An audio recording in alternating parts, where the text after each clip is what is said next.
Well, efforts are underway to eliminate the state's grocery tax as Tennessee lawmakers are gearing up to reconvene for the legislative session starting tomorrow. Good evening and welcome to News 2 at 5. I'm Bob Mueller. And I'm Haley Wilgus. News 2 State Capitol reporter Tori Gessner explains the main challenge lawmakers face. Tori. Haley, Bob, a Republican has just filed a bill to create a grocery tax holiday from July to late September for people 65 and up. But some conservatives want to cut the entire state's grocery tax for everyone. But others question whether the state can afford it.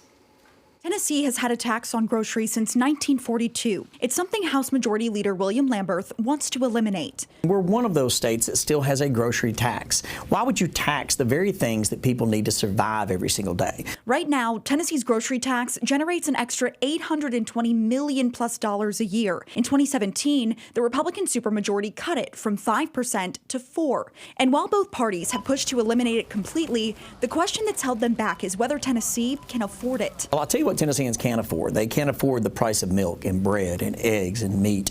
Those are staples that Tennesseans are surviving on every single day. And the cost of those are simply too high. Now, with President Trump's leadership, the inflationary measures that skyrocketed under Biden are starting to come back down, but it's still not far enough down. A proposal by the Democrats last year would have cut the grocery tax and replaced that money by raising taxes on businesses they say don't pay their fair share. That bill is essentially dead for the session. The Republican version that's still alive doesn't include a plan to replace the money. Lamberth, the co-sponsor, says Tennessee doesn't need one. Despite a tighter than normal budget this year, thanks to slowing revenues and cuts at the federal level, the state now needs to cover. The budget this year is still a growing budget.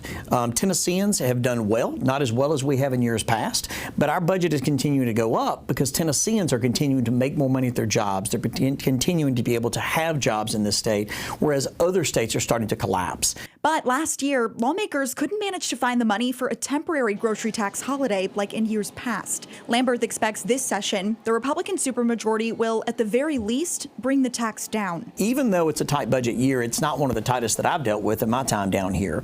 So there's still room to cut taxes. There's still room to invest in higher teacher pay. There's still room to invest in making sure we have fewer potholes and more lanes out there on our highways. You're going to see us continue to invest heavily in Tennessee's future, even in a tight budget year. Lawmakers gavel in for the legislative session tomorrow at noon. Bob, Haley.